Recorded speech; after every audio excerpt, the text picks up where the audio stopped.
Welcoming Charak medical and NCERT classes. बच्चों, आज हम शुरू करते हैं Lewis representation of simple molecule, the Lewis structure. तो लुईस स्ट्रक्चर आपने पढ़ी होगी, 10th में भी जानते होंगे थोड़ा बहुत। तो ये कौन सी सीरीज चल रही है हमारी? NCERT line by line first step series. तो basically this series is only for जो बच्चे एवरेज स्टूडेंट हैं, ठीक है बच्चों, या वीक स्टूडेंट हैं, या फिर जिन्होंने एनसीईआरटी नीट वगैरह के लिए एक बार भी नहीं पढ़ी है।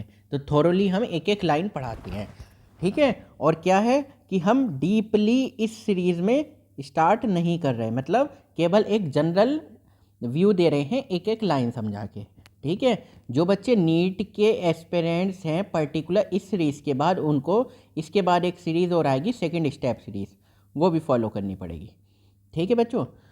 तो लुईस रिप्रेजेंटेशन क्या है? तो जनरली बताओ लुईस कैसे है? जैसे क्लोरीन, जैसे मान लो ये NaCl है, NaCl। तो सोडियम का एटॉमिक नंबर क्या होता है? 281 है ना, यानी कि कितना होता है? 11, ठीक। क्लोरीन का कितना होता है? 17, ठीक है। तो कैसे इलेक्ट्रॉनिक कॉन्फ़िगरेशन कैसे लिखते थे हम? 287। तो ये जो 1 इलेक्ट्रॉन है ये इसके पास चला जाता है, ठीक है। क्या मतलब? आयनिक बॉन्ड बच जाता है। तो हम कैसे दिखाते थे कि सोडियम प्लस और क्लोरीन माइनस, ये इस तरह से दिखाया जाता था, मतलब एक इलेक्ट्रॉन आ गया, ठीक है। अच्छा, आपने क्या कभी ऐसे भी देखा है कि मान लो ये H है और ये Cl है, एक बॉन्ड बन रहा है, तो ये एक बॉन्ड बन रहे हैं। तो आपने ये इस तरह से क्लोरीन के 7 इलेक्ट्रॉन है ना, 2 2 4 और 2 6, और ये एक बॉन्ड बना रहा है इस तरह से, ठीक है। तो ये जो स्ट्रक्चर है डॉट डॉट, और उसको कितने इलेक्ट्रॉन करने होते थे? आउटर मोस्ट बॉन्ड बना के आउटर मोस्ट शेल का जो भी इलेक्ट्रॉन है वो कोवलेंट बॉन्ड बनाता था, ठीक है, बनाता था। तो ये 1 2 3 4 5 6 7, ठीक है। और एक और होता था 2 2 4 2 6 और एक के साथ, क्लोरीन के साथ होते हैं ना, ठीक है, 287 आउटर मोस्ट शेल में। तो ये 7 इलेक्ट्रॉन को हम दिखा रहे हैं। तो लुईस स्ट्रक्चर में पर्टिकुलर इलेक्ट्रॉन को दिखाया जाता है और ये बताया जाता है कि ऑक्टेट कंप्लीट है या नहीं। अच्छा, ऑक्टेट क्यों कंप्लीट बताया था? कोई भी एलिमेंट है, कंपाउंड है, तो ऑक्टेट का मतलब क्या है? मतलब कि वो कंपाउंड क्या है? स्टेबल है, ठीक है बच्चों। चलो अब शुरू करते हैं।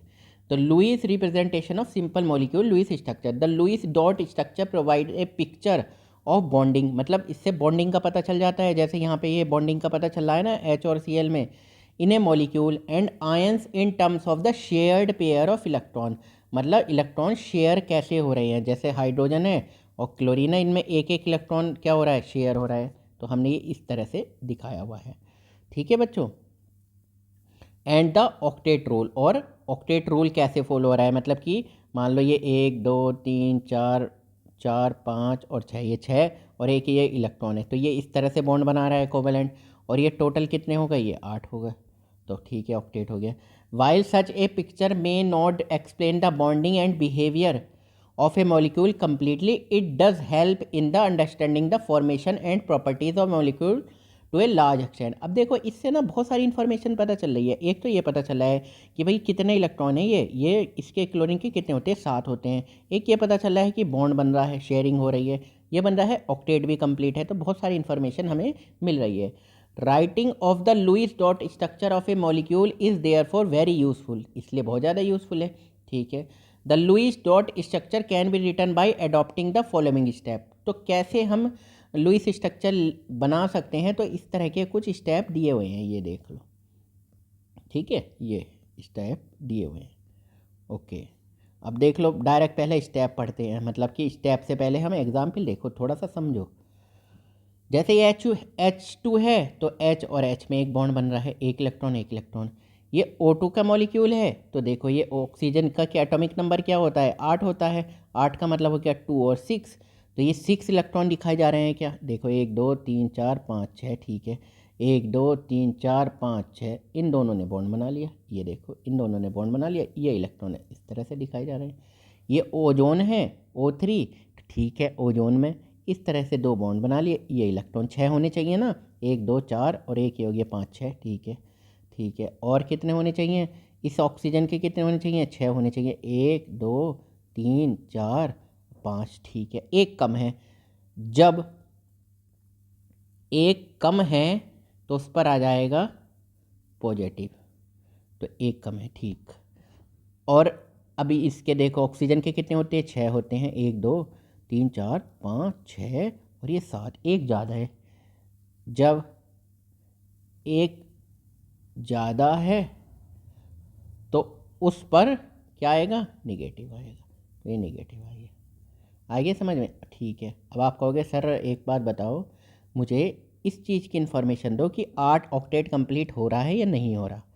तो जैसे ये देखो 1 2 3 4 5 6 7 8, ये हो गया ऑक्टेट कंप्लीट, सही है ना। अब ये देखो इसके लिए 1 2 3 4 5 6 7 और ये 8 हुआ, 1 मिनट, ये 7 हो रहे हैं ना। अब आप कैसे समझोगे, अब इसके कितने होने, 1 2 3 4 5 6 7 और ये 8, ठीक है भाई, ये 2 हो गए, ये 2 हो गए 4 और ये 2 6 हो गए, एक ये 7 हो गया, एक 8 हो गया, ठीक। तो 8 8। अब मुझे एक बात बताओ, मैंने ये पॉइंट आपको ध्यान में रहेगा, ठीक है, ये पॉइंट ध्यान में रहेगा। जब एक कम बैठेंगे तो उस पर पॉजिटिव चार्ज चढ़ा हुआ, एक ज़्यादा होगा तो उस पर नेगेटिव, उससे उससे मॉलिक्यूल क्या रहेगा, स्टेबल रहेगा। अब आप कहोगे किस पर निगेटिव किस पर पॉजिटिव, अब आगे आएगा फॉर्मल चार्ज वाला पोर्शन, तो ठीक है, ये देखो फॉर्मल चार्ज वाला आगे समझेंगे कैसे, बहुत आसान तरीके से, फॉर्मूले भी याद नहीं करने। तो ज़रा स्टेप देख लो, हाँ एक और देख लो ज़रा, NF3 देख लो। तो ये फ्लोरीन का, नाइट्रोजन का मुझे बताओ कितना होता है एटॉमिक नंबर, नाइट्रोजन का आपने पढ़ा होगा 7, फ्लोरीन का कितना पढ़ा होगा 9, ठीक। तो नाइट्रोजन का 7 मतलब 2 और 5, 5 ही तो आएंगे आउटर मोस्ट शेल में, इनको दिखाना है। फ्लोरीन का मतलब 2 और 7, ठीक। तो फ्लोरीन के पहले 1 2 3 4, ये देख लो ज़रा गौर से, 4 5 6 और ये एक 7 हो गया। फिर 1 2 3 4 5 6 और एक 7 हो गया। फिर 1 2 3 4 5 6 एक 7 हो गया। अब नाइट्रोजन के देख लो ज़रा, ठीक, एक ये नाइट्रोजन हो गया, 1 2 3 4 और 5, ये 5 होते हैं ना, ठीक। तो ये बन गया नाइट्रोजन NF3। बस बताओ क्या दिक्कत है, ये एक बॉन्ड बन गया, ये वाला है ना, ये देखो ये एक बॉन्ड, फिर ये एक बॉन्ड बन गया ये वाला, और फिर ये एक बॉन्ड बन गया ये वाला। बाकी जो बचे इन्होंने दिखा दिए, जो बचे इन्होंने दिखा दिए, जो बचे इन्होंने दिखा दिए। अब आप कहोगे सर ज़रा 8 इलेक्ट्रॉन का भी बता दो। भाई देखो 2 4 6 8, ऐसे ही 6 8 6 8, समझ में आया नहीं आया। अब आप कहोगे सर हमें नहीं समझ में आया, क्यों, क्योंकि आपने नाइट्रोजन का नहीं लिखाए, कोई दिक्कत नहीं, 2 3 4 5 6 7 8 दिखा दिया नहीं, ठीक है। तो इसी तरह हम कर सकते हैं। अब ज़रा देख लो क्या क्या बोल रहे हैं, ये थ्योरी और पढ़ लो, क्या क्या ऑक्टेट रुकने के लिखने के जो पर्टिकुलर नियम हैं हमें वो भी फॉलो करने हैं।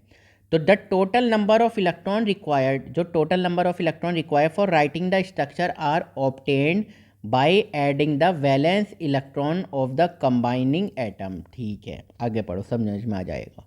जैसे methane molecule there are 8 valence electrons available for bonding, मतलब 8 इलेक्ट्रॉन है, ठीक है। 4 फ्रॉम कार्बन, कार्बन का एटॉमिक नंबर क्या होता है 6 होता है, मतलब 2 4। और हाइड्रोजन के कितने होते, हाइड्रोजन के कितने, 1 हैं। तो ऐसे ऐसे कितने हैं, 1 1 और 1 1, 4 हाइड्रोजन है ना, ठीक है। तो 4 तो ये हो गए, 1 2 3 4, टोटल कितने हो गए, for example in the methane molecule there are 8 valence electron. तो ये दोनों के मिला के बोल रहा है, कार्बन के भी और हाइड्रोजन के भी।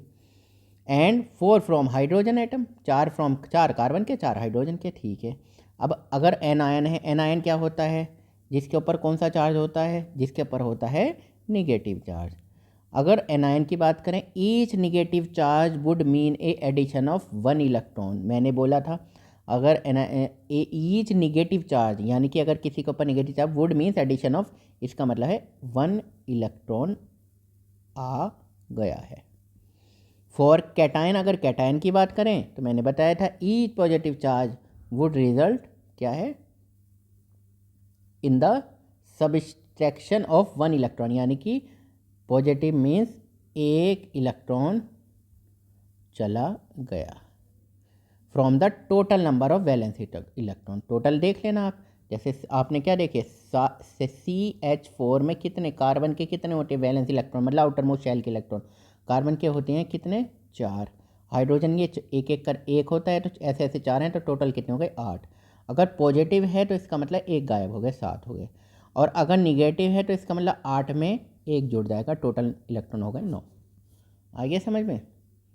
ठीक, कोई बात नहीं। फॉर एग्जाम्पल CO3 2- 2 निगेटिव, यानी कि CO3 के टोटल वैलेंस इलेक्ट्रॉन देखोगे, वैलेंस इलेक्ट्रॉन मतलब कितने हैं, इसके इलेक्ट्रॉन और इसके इलेक्ट्रॉन, आउटर मोस्ट शेल के इलेक्ट्रॉन, उसमें +2 कर देंगे। The 2 negative charge indicate that there are 2 additional electron than those provided by the neutral atom. ठीक है, इसका मतलब इसमें 2 इलेक्ट्रॉन और ऐड होने हैं। फॉर NH4 आयन, तो NH4 आयन में 1 positive charge indicate that the loss of 1 electron from the group of neutral atom. मतलब ऐसे NH4 में जो होंगे टोटल उसके वैलेंस इलेक्ट्रॉन, उसमें से एक इलेक्ट्रॉन कम को हम काउंट करेंगे, एक इलेक्ट्रॉन कम काउंट करेंगे। ठीक है, ध्यान रहेगा।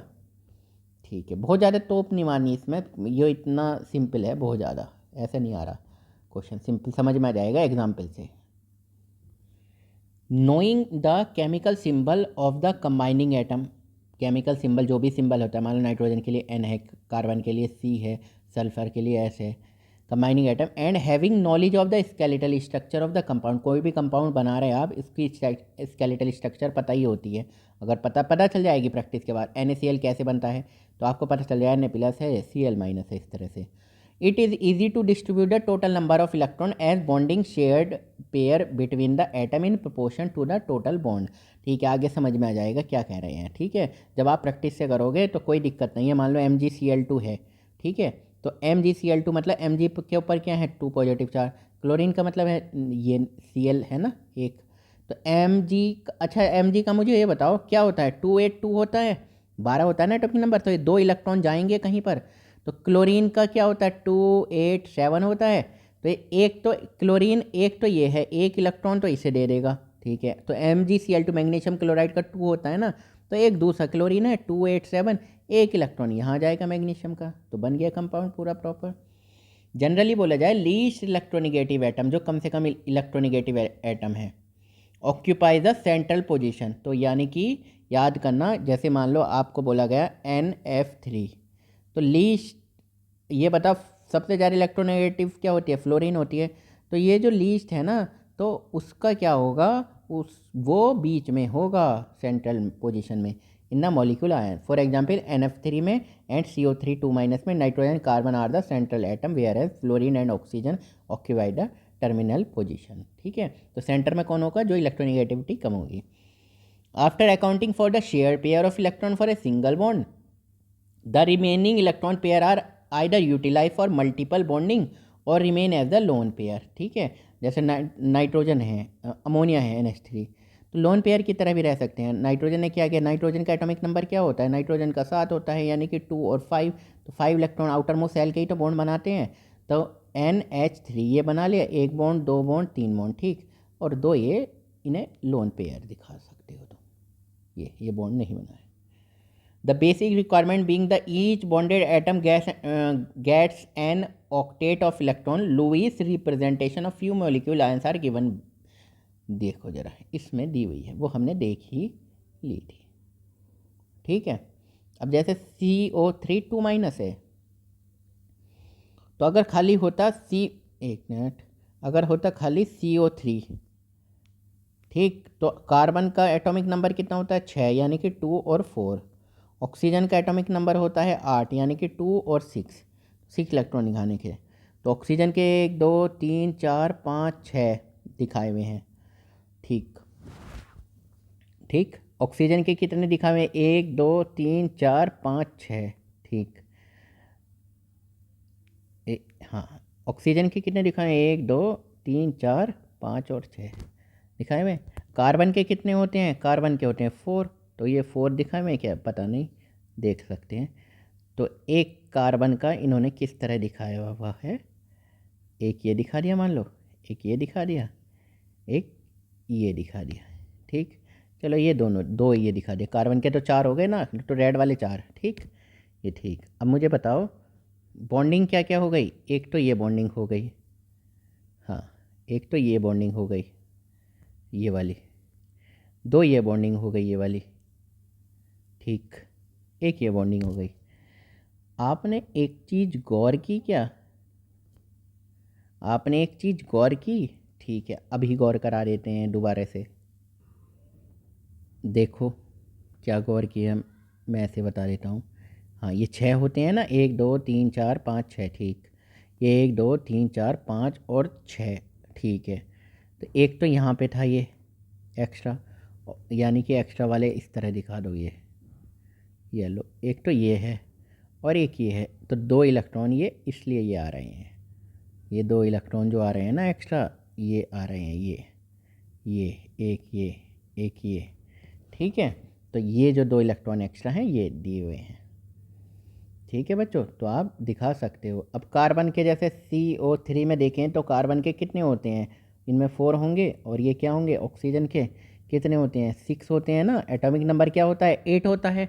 तो 2, 6, तो 6 × 3 18, और कार्बन के ये +4, तो कितने हो गए 18 4 22। यहाँ पर देखना ज़रा कितने बैठ रहे हैं, 22 ही बैठ रहे हैं क्या, ये 1 2 3 4 5 6 7 8 9 10 11 12 14 15 16 17 18 19 20 21 22, ये तो देखो दो ज़्यादा बैठ रहे हैं, बिकॉज इसकी वजह से ये 2 माइनस, यहाँ 2 पॉजिटिव होता तो यहाँ कम हो जाते, ये 2 तो कम हो ही जाते, ये और 2 कम हो जाते, मतलब एक तरह से 2 इलेक्ट्रॉन ओवरऑल कम हो जाते।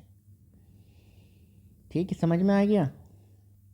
कुछ खास नहीं समझना है, देख लो एक बार ये एग्जाम्पल दिखाया हुआ है, rider Lewis dot structure of carbon monoxide CO की। ये देखो ज़रा, ये है कार्बन के कितने बॉन्ड होते हैं मुझे बता दो। कार्बन 2 4 4 आउटर मोस्ट शेल में इलेक्ट्रॉन, ऑक्सीजन के 6 होते हैं, तो कार्बन के 4 1 2, ठीक 1 2 3। अब आप एक चीज़ गौर करो, एक चीज़ गौर करो, कार्बन के तो 2 हो गए, ये कार्बन के ये ठीक 2।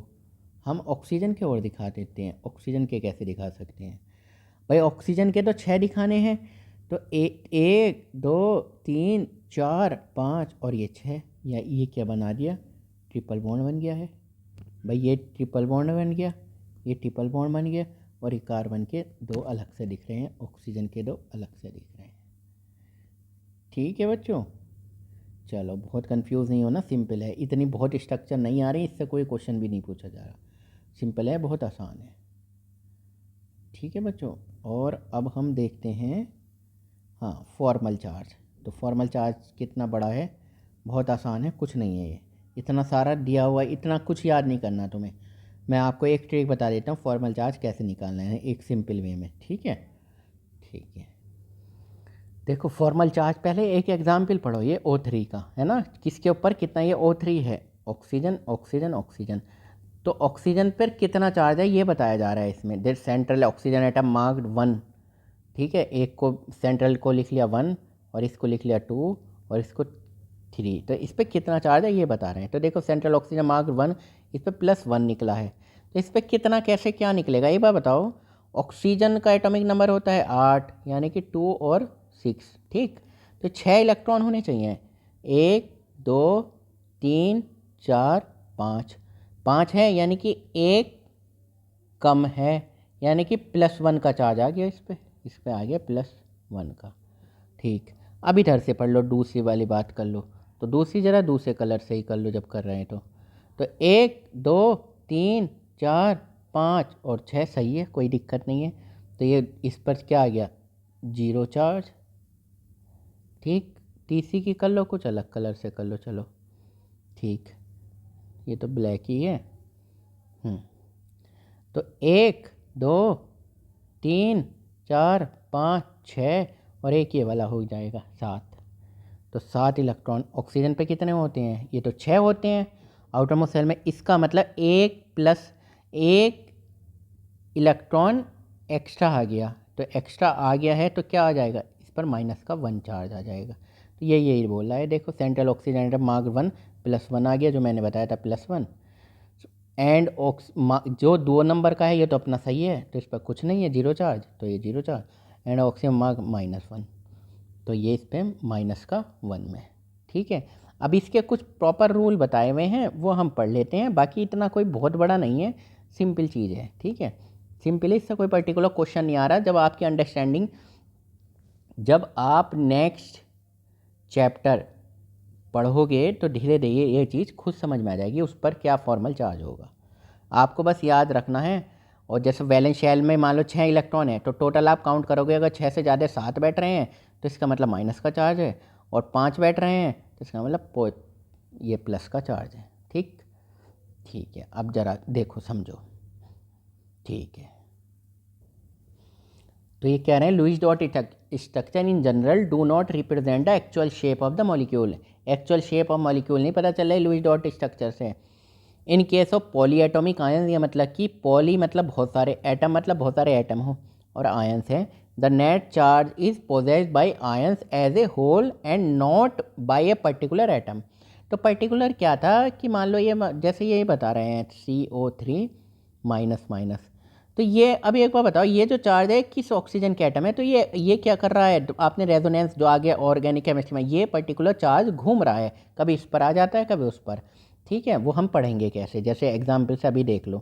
तो ये जो ये चार्ज है ना, ये एक मिनट, ये -1 जो मैंने बताया था, यानी कि ये यहाँ पर हो गया, ये -1 यहाँ पर हो गया, तो ये कभी इधर घूम रहा है, कभी इधर घूम रहा है, कभी इधर घूम रहा है। ठीक है, तो चारों तरफ डिवाइड है।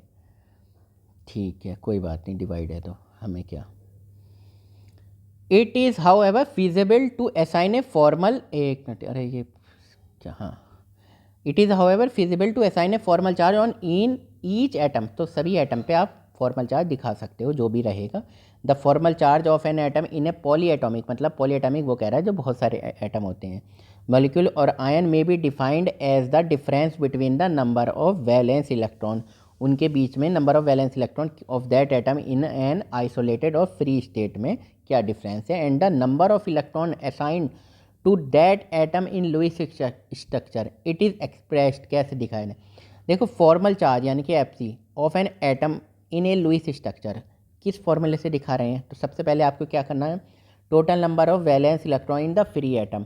तो सबसे पहले फ्री एटम में total number of valence electron देख लो। वैलेंस इलेक्ट्रॉन कौन से होते थे, जो आउटर मोस्ट शेल के इलेक्ट्रॉन होते थे, है ना। फिर माइनस कर देना total number of non bonding, यानी कि जो लोन पेयर में है, जैसे NH3 है। ठीक, तो N में नाइट्रोजन के कितने होते हैं, 7 होते हैं एटॉमिक नंबर, तो 2 और 5। तो नाइट्रोजन तो कितने बॉन्ड बना रहा है, नाइट्रोजन बॉन्ड बना रहा है 1 हाइड्रोजन, 2 हाइड्रोजन, 3 हाइड्रोजन, तो ये लोन पेयर, तो लोन पेयर घटा देने हैं, total number of non bonding या लोन पेयर इलेक्ट्रॉन, -1/2 हाफ कर दो टोटल नंबर ऑफ बॉन्डिंग या शेयर्ड इलेक्ट्रॉन। तो इस किसके -1/2 total number of bonding electron घटा दो, तो निकल के क्या आ जाएगा, फॉर्मल चार्ज। ठीक है, तो निकालने को आएगा, कहीं कुछ नहीं आ रहा, सिंपली ये तो सिंपल वैसे भी बता दोगे आप देख के, जो मैंने ये वाली ट्रिक बताई थी आपको। ठीक है, क्योंकि कुछ टाइम बाद आपकी केमिस्ट्री बिल्कुल नॉर्मल हो जाएगी, तो उसमें आपको कंपाउंड का पता रहेगा कौन कौन सा स्ट्रक्चर है, और गिनी चुनी स्ट्रक्चर है, बहुत ज़्यादा नहीं है। The counting is based on the assumption that the atom in a molecule owns 1 electron of each shared pair and both the electron of a lone pair. Let us consider the ozone molecule. O3 का इन्होंने लिया है, Lewis structure O3 में भी drawn किस तरह दिखाई जा सकती है भाई, 1 2 3 और ये 5। ठीक है, यानी इस पर +1 का चार्ज है, 1 2 3 4 5 6 और ये 7। ऑक्सीजन पे तो 2 और 6 होते हैं, तो इसका ये 6 आ रहे हैं, तो इसका मतलब ये -1 का चार्ज है, यानी कि 1 इलेक्ट्रॉन आ गया है यहाँ से, एक तरह से 1 इलेक्ट्रॉन आ गया है। ठीक, 1 2 3 4 5 6 ये अपना सही है। ठीक, तो ये यही बताया, सेंट्रल एटम है मार्क्ड 1। ठीक है, इसको मार्क 1 कर दिया, 2 कर दिया, 3 कर दिया। फिर इन्होंने बताया कि इस पर +1, इस पर 0, इस पर -1। अब ये कह रहे थे ऐसा नहीं है केवल -1 इस पर ही आ रहा है, कभी इस पर भी घूम रहा है, कभी इस पे भी घूम रहा है ये निगेटिव चार्ज। ठीक है, तो ये रेजोनेंस उनकी स्ट्रक्चर होती हैं। Hence we represent O3 along with the formal charge as follow, तो इस तरह हम बना सकते हैं। ठीक है, चलो अब आगे है कौन सा रूल है, लिमिटेशन ऑफ ऑक्टेट रूल। तो ऑक्टेट रूल की लिमिटेशन क्या थी, उससे पहले हम पढ़ते हैं कि क्या ये लाइन है, क्योंकि हमें बिल्कुल भी एक भी लाइन छोड़नी नहीं है। We must understand that formal charge do not indicate real charge. Real charge नहीं है ये, फॉर्मल चार्ज जो है रियल चार्ज नहीं है। Real charge separation within the molecule, तो indicate real charge separation within the molecule, indicating the charge on the atom in the Lewis structure only help in the keeping track of the valence electron. बस इससे इतना पता चल जाता है कि valence electron का पता चल जाता है इन द मॉलिक्यूल में। Formal charge help in the selection of the lowest energy structure. तो आप इससे क्या थोड़ा सेलेक्ट कर सकते हो कि लोएस्ट एनर्जी स्ट्रक्चर कौन सी है, a number of possible Lewis structure for a given species. मतलब जितनी भी लुईस स्ट्रक्चर होंगी, 2 लुईस स्ट्रक्चर होंगी, 3 होंगी, तो उसमें सबसे लेस एनर्जी की कौन सी है। तो लेस एनर्जी की क्या कौन सी है, वो है पहले, सबसे पहले वो कम से कम हो, उसमें पॉजिटिव नेगेटिव मतलब आयंस कम से कम हो। कोई भी स्टेबल अगर कंपाउंड मैं बोलूँ तो इसमें आयंस ना हो, आयंस हो तो सेम आयंस ये निगेटिव पास में ना हो, है ना, दूर हो, और अपोजिट चार्ज वाले पास में हो, इस तरह के। Generally the lowest energy structure is one with the smallest formal charge, जिसमें कम से कम फॉर्मल चार्ज हो ऑन द एटम के पास। The formal charge is a factor based on a pure covalent view of bonding in which electron pair are shared equally by neighbouring atom. ठीक है, sorry, the formal charge is a factor क्या है, based on a pure covalent view of bonding. ठीक है, जैसे आप suppose करो HCl बना रहे हो तो एक कोवेलेंट बॉन्ड बना रहे हो, ठीक है, factor on a pure covalent view of bonding in which electron pair are shared equally by neighbouring atom. तो इलेक्ट्रॉन पेयर शेयर हो रहे हैं ना। उसी तरह कोई भी और भी कंपाउंड ले लो, ठीक है, आप ले सकते हो, जैसे O3 ही ले रहे थे, है ना, तो O3 में क्या हो रहा था, एक O, तो एक पर निगेटिव चार्ज था, एक पर क्या था, पॉजिटिव चार्ज था, इस पे मान लो इस पे 0 चार्ज था, इस पे +1 चार्ज था, तो ये निगेटिव चार्ज तो चारों तरफ घूम रहा है। तो ये बॉन्डिंग का पता चल रहा है इससे कि हाँ भाई आपस में शेयरिंग किस तरह से क्या हो रही है। ठीक है, बहुत ज़्यादा कहीं कुछ तुम्हें टेंशन लेने की ज़रूरत नहीं है। चलो, हाँ, तो भाई ऑक्टेट का नियम क्या था कि भाई ऑक्टेट होने चाहिए, कंपाउंड कब स्टेबल होता है। भाई ऑक्टेट ने बोला कि अगर 8 इलेक्ट्रॉन बैठ रहे हैं सेंट्रल मेटल एटम वाले, जो सेंट्रल एटम जो आप काउंट करते हो, या कोने वाले, कि 8 बैठ रहे हैं इलेक्ट्रॉन शेयरिंग मिला के, तो कंपाउंड क्या है, स्टेबल है, नहीं तो नॉट स्टेबल। बट ऐसे कंपाउंड तो मिल गए जिसमें ऑक्टेट नहीं था, और ऐसे कंपाउंड भी मिल रहे जो 8 इलेक्ट्रॉन से ज़्यादा बैठ रहे थे, और ऐसे भी मिल गए जो 8 इलेक्ट्रॉन से कम बैठ रहे थे, वो भी स्टेबल थे। तो द ऑक्टेट रूल थो यूज़फुल इज़ नॉट यूनिवर्सल नहीं है वैसे, इट इज़ क्वाइट यूज़फुल, लेकिन ठीक ठाक यूज़फुल है for understanding the structure of most of the organic compound. जब आप स्ट्रक्चर इनकी देखोगे सबकी लगभग समझ में आ रही थी।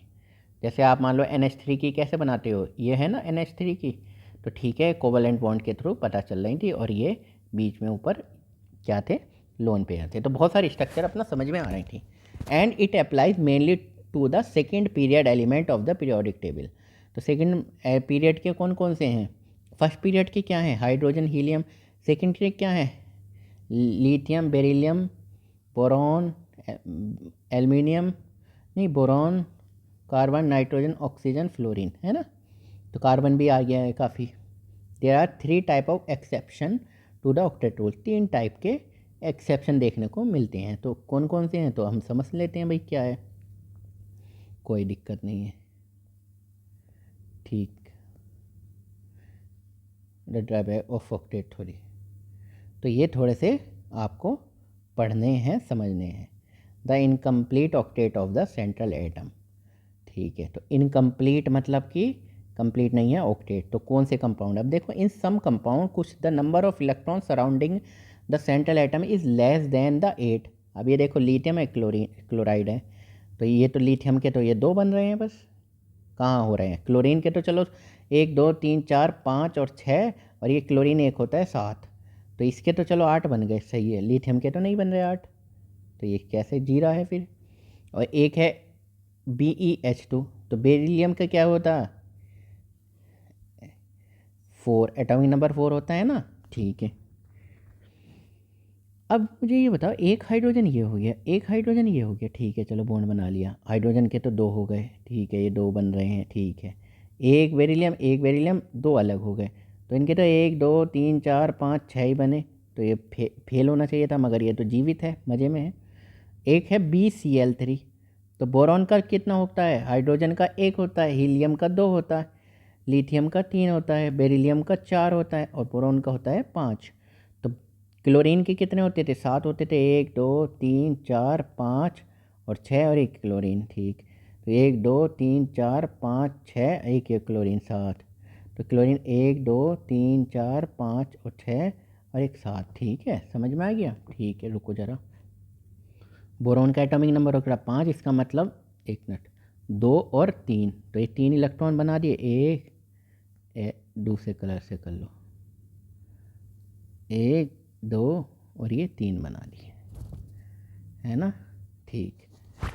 अब मुझे ये बात बताओ, हाँ जैसे BH2 में कैसे होगा, 5 होगा ना एटम, बेरिलियम का, ये हमने ऐसे तो नहीं बताया कहीं, तो 5 होता है तो 2 और 3 ही तो लिखोगे आप, 2 और 3, तो ये 3 ऐसे दिखाए हुए थे इसने, ये जो बेरिलियम के 3 दिखाए हुए थे ना, तो ऐसे दिखाए हुए थे, हाइड्रोजन के 1 हो गया, ये 1 हो गया, बेरिलियम के ये हो गए,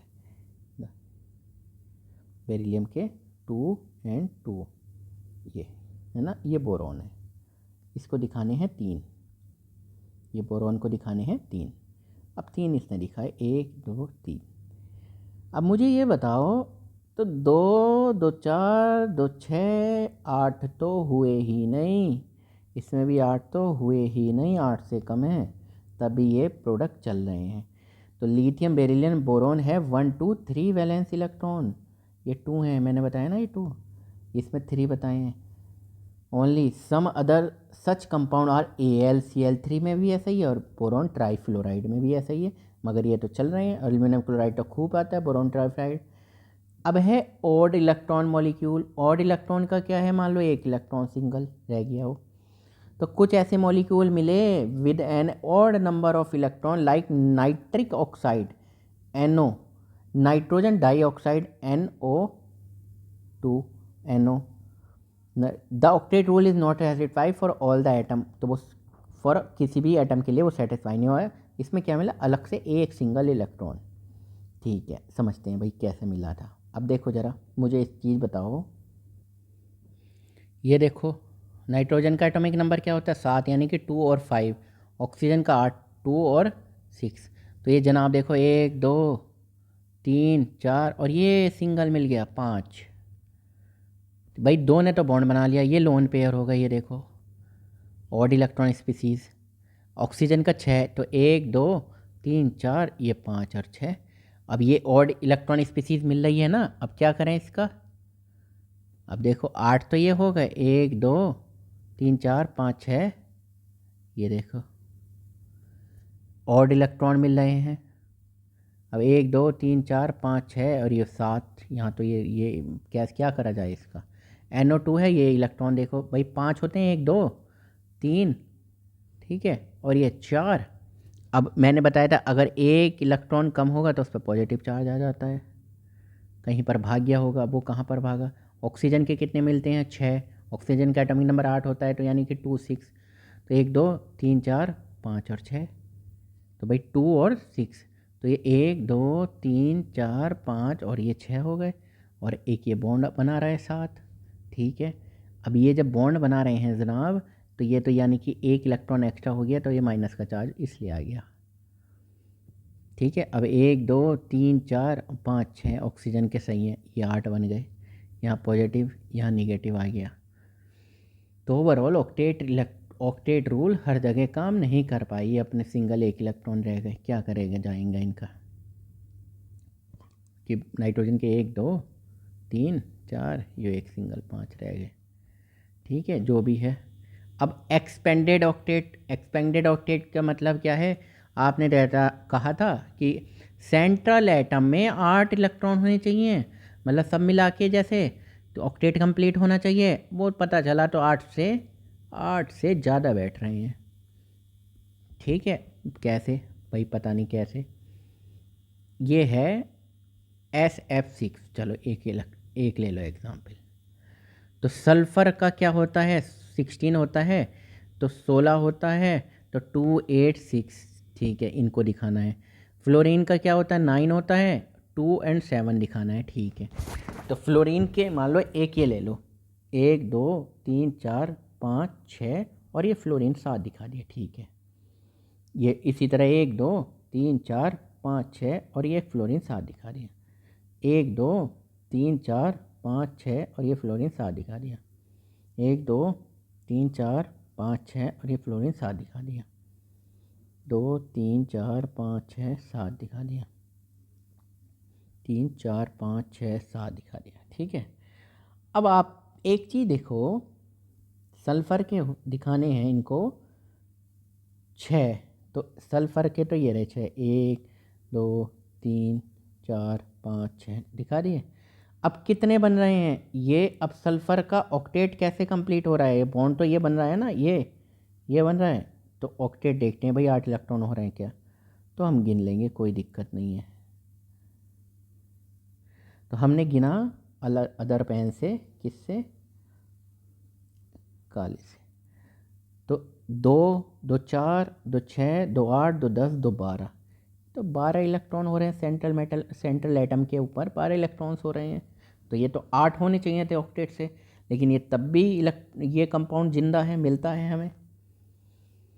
तो अब क्या करें, ठीक है, ये रहे 12 electron around the sulphur atom, ये भी 12 electron around the sulphur atom, ये 10 electron around the phosphorus atom, इनके 10 हो रहे हैं, 1 2 3 4 5, फिर 6 7 8 9 10, ये। अब बताओ क्या करा जाए, ठीक है बच्चों। चलो ऑक्टेट तो इसका मतलब फेल हो गया, ये इनके ड्रॉबैक थे। चलो अब पढ़ते हैं, हाँ, अब ये other drawback of octet rule, octet theory के अदर ड्रॉबैक क्या क्या थे, ठीक है। तो it is clear that octet rule basically क्या बोला था, ऑक्टेट रूल ये बोला था, और अगर किसी भी एलिमेंट के आउटर मोस्ट शेल में 8 इलेक्ट्रॉन हैं, वो मतलब होते थे नोबल गैस में, कौन सी, 18 ग्रुप वाले में, तो वो कंपाउंड क्या हो जाता था, कंपाउंड ज़्यादा स्टेबल होता था। मतलब हर कोई कंपाउंड चाह रहा था कि उसके जो सेंट्रल एटम है उसमें कितने हो, 8 इलेक्ट्रॉन हो, तो वो शांति से आराम से बैठ जाएगा, ठीक है। यानी कि chemical inertness of the noble gases की तरह उन्होंने किया हुआ था। अब पता चला नोबल गैस ही कुछ कंपाउंड बना रही है, however some noble gas for example xenon and krypton also combine with the oxygen and fluorine to form a number of compound like xenon ये XeF2, krypton F2 and xenon OF2। अब ये तो base पे था, ये तो octet ये बोल रहे थे कि भाई कोई भी सेंट्रल एटम है, कोई कंपाउंड है, जैसे मान लो NH3 है, तो उसका जो सेंट्रल एटम है N, तो ये H, तो मतलब उसके आउटर मोस्ट शेल में टोटल मिला के इलेक्ट्रॉन जो बैठ रहे थे वो 8 इलेक्ट्रॉन हो रहे थे। हाइड्रोजन के भी काउंट कर रहे थे ये इस तरह से, ठीक है, समझ में आ गया होगा, कोई नहीं। अब क्या था, यानी कि ये कंपेयर कर रहे थे, जैसे जिनॉन में होता है हीलियम नहीं हीलियम जिनॉन में होता है, क्रिप्टॉन में होता है, तो 18 ग्रुप के जितने भी एलिमेंट है हीलियम को छोड़ के, तो सब में आउटर मोस्ट शेल में 8 इलेक्ट्रॉन होते हैं। तो ये उस तरह से कंपेयर कर रहे थे कि कंपाउंड ज़्यादा स्टेबल हो जाएगा फिर, मगर या जिस तरह से स्टेबल है ये इनर्ट गैस 18 ग्रुप, लेकिन कुछ टाइम बाद देखा इनके भी कंपाउंड बन गए, तो ये तो यहीं फेल हो गया।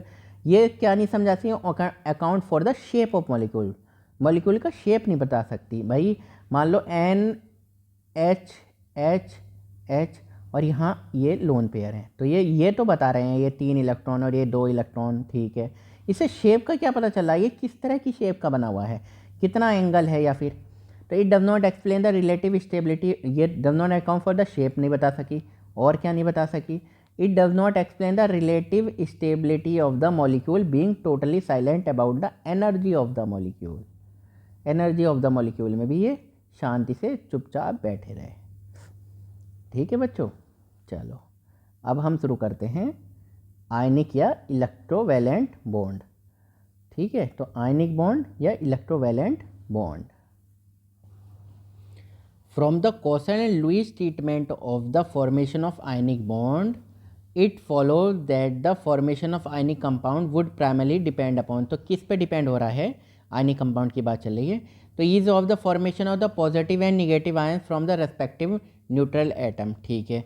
The arrangement of the positive and negative ions in the solid that is the lattice of the crystalline compound, ठीक है। तो एक बार ये आप ऐसे जैसे आप ये बताओ मुझे आयनिक कंपाउंड का एक एग्जाम्पल बताओ। हम ये पढ़ते हैं ना सोडियम क्लोराइड, बहुत सिंपल है। तो इस प्लस का क्या मतलब होता है? प्लस का मतलब होता है कंप्लीटली ये पढ़ा होगा ना, ट्रांसफ़र ऑफ इलेक्ट्रॉन। तो ये क्यों हो रहा है? क्योंकि एटॉमिक नंबर होता है सोडियम का 11, तो 281 इलेक्ट्रॉन, और क्लोरीन का कितना होता है 287, मतलब कि 17। तो ये 1 इलेक्ट्रॉन कंप्लीटली कहाँ पर चला जाता है? क्लोरीन के पास।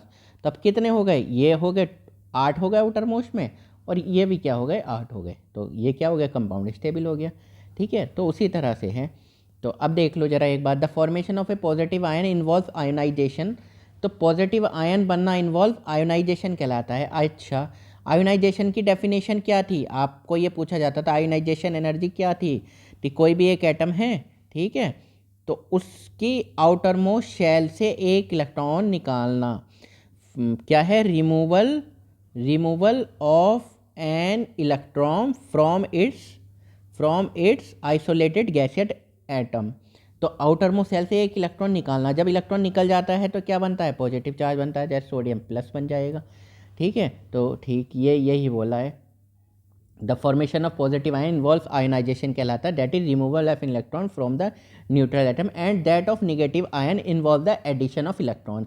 और अगर कोई इलेक्ट्रॉन, ये मान लो NaCl में क्लोरीन निगेटिव बन रहा था, तो इसका मतलब एक इलेक्ट्रॉन आ रहा था, ये तो है ना। Involve the addition of electron to the neutral atom, जैसे M से मेटल से कोई भी एटम है उससे निकाला M+ और एक इलेक्ट्रॉन, और ये Cl है, इसमें एक इलेक्ट्रॉन डाला तो Cl- बन गया। तो ये दोनों मिलके एक कंपाउंड बन गए, है ना, Na+ और Cl-, मतलब एग्जाम्पल समझो NaCl, ठीक। The electron gain enthalpy delta HEG is the enthalpy change, unit 3 में देखा होगा, when A gas phase atom in its ground state gains an electron. मतलब कोई भी, अब देखो एक से तो इलेक्ट्रॉन जा रहा है और दूसरा एक्सेप्ट कर रहा है, तो उसमें वहाँ पे एक टर्म देखी गई है, इलेक्ट्रॉन गेन एंथैल्पी। तो गेन मतलब मिलना और एंथैल्पी मतलब एनर्जी, है ना। तो इलेक्ट्रॉन से एनर्जी कितनी मिल रही है? जब इलेक्ट्रॉन ऐड हो रहा है, तो इलेक्ट्रॉन ऐड हो रहा है तो क्या टर्म बोली गई? Electron gain enthalpy. और वो किसके लिए? When A gas phase atom, कौन सी फेज में? Gas phase atom in its ground state gains an electron, ठीक है। तो गैस फेज एटम में है और ग्राउंड स्टेट में, वो इलेक्ट्रॉन को एक्सेप्ट करता है, उसको बोलते हैं electron gain enthalpy. The electron gain process में भी एक्सोथर्मिक, मतलब अगर सपोज करो कोई एक इलेक्ट्रॉन है और इसके पास एक इलेक्ट्रॉन आ रहा है, तो एक्सोथर्मिक मतलब हीट क्या हो सकती है? निकल सकती है। और एंडोथर्मिक या हमें देनी पड़ सकती है। क्यों पड़ सकती है? अब ये बताओ, यहाँ पर निगेटिव भी तो होंगे ना, मतलब इलेक्ट्रॉन ऑलरेडी भी तो होंगे, तो इलेक्ट्रॉन का रिपल्सन भी हो सकता है, ऐसा हो सकता है ना। अट्रैक्शन भी होगा इनके बीच में, न्यूक्लियस भी एक्सेप्ट कर सकता है। तो अगर रिपल्शन ज़्यादा है तो मतलब हमें एनर्जी देनी पड़ रही है। The ionization on the other hand is always endothermic. लेकिन आयोनाइजेशन का कहलाता है कि एटम में से इलेक्ट्रॉन को निकालना। तो निकलेगा इलेक्ट्रॉन तब जब हम इसमें क्या देंगे? हीट देंगे, एक तरह से एनर्जी देंगे, तभी ये एक तरह से बॉन्ड, इस फोर्स ऑफ अट्रैक्शन हल्का सा कम होगा, टूटेगा और ये बाहर निकल जाएगा electron. Electron affinity is the negative of the energy change accompanying the electron gain, ठीक है बच्चों। चलो अब पढ़ लेते हैं, ये कहाँ ख़त्म, ये एग्जाम्पल दिया हुआ है, हाँ, उसके बाद लैटिस एंथैल्पी आ जाएगा। तो obviously ionic bond will be formed, एक मिनट, हाँ, ionic bond will be formed more easily between element with comparatively low ionisation enthalpy. ये बोल रहे हैं कि भैया आयनिक बॉन्ड कैसे बनेगा? जब इससे तो इलेक्ट्रॉन इजीली रिमूव हो जाए, ठीक, और ये इजीली इलेक्ट्रॉन क्या कर ले? एक्सेप्ट कर ले, यही तो है। तो इजीली इलेक्ट्रॉन एक्सेप्ट, और इससे रिमूव, तो रिमूव किससे होगा? जिसकी आयोनाइजेशन एनर्जी क्या होगी? कम होगी, थोड़ी सी एनर्जी, यानी कि low ionisation enthalpy. And element with comparatively high negative value of electron gain enthalpy. मतलब कि हाई निगेटिव वैल्यू का मतलब क्या है? निगेटिव वैल्यू का मतलब तो ये है कि निगेटिव वहाँ आती है जब एनर्जी हमारी निकलती है। तो मतलब अगर ये एनर्जी ज़्यादा निकलेगी तो सही है, इलेक्ट्रॉन एक्सेप्ट अच्छे से हो जाएगा। इलेक्ट्रॉन जितना अच्छे से एक्सेप्ट होगा उतनी ही ज़्यादा एनर्जी निकलेगी। ठीक, तो most ionic compound have cation derived from, एक मिनट, ये तो ये बोल रहे हैं कि जितने भी आयनिक कंपाउंड है हैव कैटायन डेरिव, जो भी कैटायन बन रहे हैं यानी कि Na+, Mg++, ये कैटायन बन रहे हैं डेरिव फ्रॉम मेटेलिक एलिमेंट। ये मेटेलिक एलिमेंट है, ठीक है, ये क्या है, मेटेलिक एलिमेंट है, बिकॉज मेटल की लो आयोनाइजेशन एनर्जी देखी गई है। And anion from an non metallic element, और एनायन जो बनते हैं जैसे Cl-, F-, ये सब क्या है, ये नॉन मेटल हैं। The ammonium ion NH4+ made up of 2 non metallic element, जो NH4 है तो उसमें तो नाइट्रोजन भी क्या है, नॉन मेटल है, और हाइड्रोजन भी नॉन मेटल है। Made up of 2 non metal element is an exception, ये एक्सेप्शन है। जनरली क्या है, आप में मेटल देखोगे और क्या देखोगे, नॉन मेटल। ठीक, it form the cation of A number of ionic compound. अब देख लो जरा क्या क्या कह रहे हैं जनरली। ठीक, इसको क्लियर हम कर देते हैं। ठीक है बच्चों, अब देखो ये रहे Na+, इन्होंने कैसे दिखाया हुआ है, ये Na+, ये Na+, ये Na+, इस तरह की लैटिस बना हुआ है, ये है ना, ये इस तरह का लैटिस बना हुआ है, ये Na+ है ये। ठीक है, ठीक है, ये इस तरह से इन्होंने क्या दिखाया हुआ है, एक मिनट, ये हरा ले लेते हैं। ये इन्होंने एक तरह से ये, हाँ, एक तरह से क्यूब बना हुआ है, ये क्यूब है ना, उसमें इस तरह के एटम बने हुए हैं। ये इस तरह से बना हुआ है और ये फिर इस तरह के, ये एक पर्टिकुलर क्यूब है। इसमें सोडियम+ है जो ये छोटे वाले हैं, और एनायन तो बड़ा ही होगा। पूछो क्यों बड़ा होगा, अच्छा ये एटम है, एक इलेक्ट्रॉन आ रहा है, तो आ रहा है तो साइज एटम का, ये आयन का साइज, मतलब आयन का साइज क्या हो जाएगा, बढ़ जाएगा। अब एक इलेक्ट्रॉन रिमूव हो रहा है, अगर एक इलेक्ट्रॉन रिमूव हो रहा है तो ये शेल, ये छोटा हो जाएगा। तो सोडियम+ ये छोटा इसलिए दिखाया हुआ है। ठीक है बच्चों, चलो चलो थोड़ी सी थ्योरी पढ़ लेते हैं, क्या कह रहे हैं। Ionic compound in the crystalline state consist of orderly 3D, consist of 3D dimensional arrangement of cation का है, एनायन का 3D में दिखाया हुआ है, held together by coulombic interaction energy, है ना, पॉजिटिव और निगेटिव के बीच में क्या, force of attraction. These compound crystalline in different crystal structure determined by the size of ions, their packing arrangement and other factor। देखो ये बहुत सारे स्ट्रक्चर होते हैं, जैसे ये सोडियम क्लोराइड रॉक सॉल्ट बोलते हैं ना, फॉर एग्जाम्पल शोन, ये इस तरह दिखाया हुआ है क्यूब के तरीके से। ठीक है, तो सोडियम क्लोराइड, ठीक, आप सॉलिड स्टेट चैप्टर है 12th में, उसमें पढ़ेंगे कैसे कैसे होती हैं शेप। जैसे आपने क्या होना पढ़ी होगी, हेक्सागोनल पढ़ी होगी, क्यूबिक जैसे पढ़ी होगी, ये क्या फेस सेंटर्ड क्यूबिक पढ़ी होगी, इस तरह पढ़ी होगी ना। ठीक है, इन आयनिक सॉलिड में the sum of the electron gain enthalpy and the ionisation enthalpy may be positive, but still the crystal structure gets stabilise due to the energy release in the formation of crystal lattice.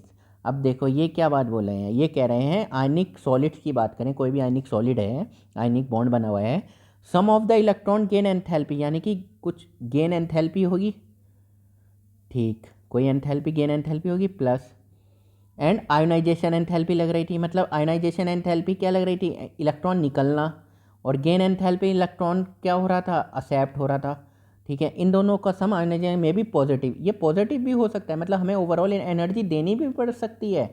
ठीक है, ये सब compound बनाने में, ठीक, but still the crystal structure get stabilize, तब भी crystal structure, sodium chloride तो मिलता है ना हमें नमक, तो in release in the formation of, जब क्रिस्टल बनता है, जैसे सोडियम है फिर क्लोरीन है, तो सोडियम से क्या बना है Na+, और क्लोरीन से क्या बना है Cl-, गैस स्टेट में, और कंपाउंड क्या बना है NaCl।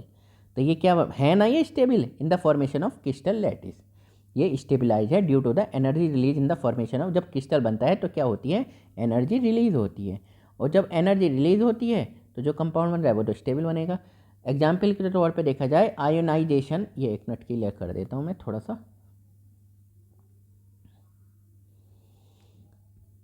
हाँ, do but still that still हाँ the formation for example ionisation enthalpy for sodium Na+ formation from Na is 495.8 kilojoule per mole.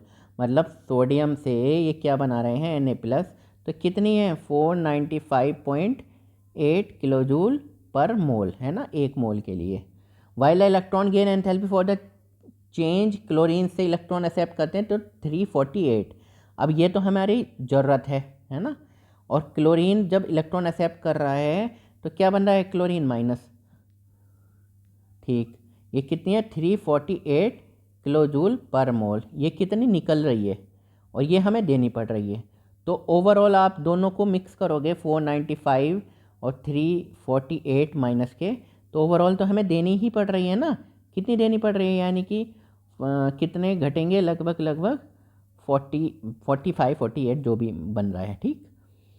अब देखो the sum of the two 147.1 कितने हो रहे हैं 3, हाँ 147 kilojoule is more than the compensate और by the enthalpy of lattice formation of NaCl is -78 kilojoule per mole. अब ये क्या कह रहे हैं, वैसे तो ऐसे तो हमें 147 किलोजूल पर मोल चाहिए, मगर जब ये NaCl का फॉर्मेशन हो रहा है ना, यानी कि Na+ मिल रहा है, क्लोरीन माइनस मिल रहा है, तो इसमें कितनी निकल रही है, इसमें तो 788 किलोजूल पर मोल निकल रही है। तो मतलब ये लैटिस बनने में फ़ायदा है, मतलब वो कंपाउंड बनने में फ़ायदा है, यानी ये कंपाउंड बन जाएगा। Therefore the energy release in the process is more than the energy absorb, ठीक है। अब एक बार बताओ, जब एनर्जी रिलीज ज़्यादा होती ना, जो हमें चाहिए उससे, तो एनर्जी रिलीज ज़्यादा हो रही है, तो जो चीज़ बन रही है वो चीज़ क्या बनेगी, स्टेबल, ठीक है। Thus A qualitative measurement of the stability of an ionic compound is provided by its enthalpy of lattice formation। Lattice formation से देखा जाएगा भाई लैटिस बनने को तैयार है या नहीं, and not simply by achieving octet of electron around the ionic species in gaseous state, ठीक है। तो since lattice enthalpy play key role in the formation of ionic compound, it is important that we learn more about it. इसका मतलब भाई कौन कौन से lattice बन पा रहे हैं, ठीक है, कौन कौन से कंपाउंड बन पा रहे हैं, उनके लैटिस बन पा रहे हैं, ये क्या है, मोर इम्पोर्टेंट है, तो अलग से हमें ये पढ़ना पड़ेगा।